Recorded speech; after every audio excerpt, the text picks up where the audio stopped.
Magandang araw po sa lahat. May share po ako sa inyo ngayong opportunity. Maganda po to kasi ngayon ko lang narinig to. Denmark, Germany border region. So Danish-German border region po. So kung saan po yan, hindi ko po alam. Basta border po yan ng Denmark at saka ng Germany.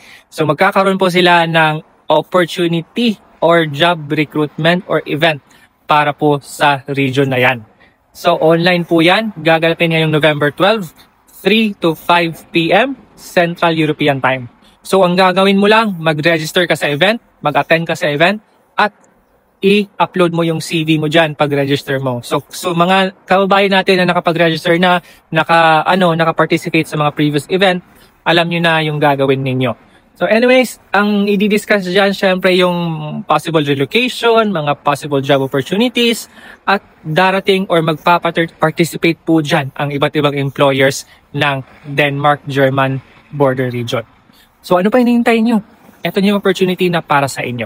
Nasa comment section lang po yan kung paano kayo mag-register.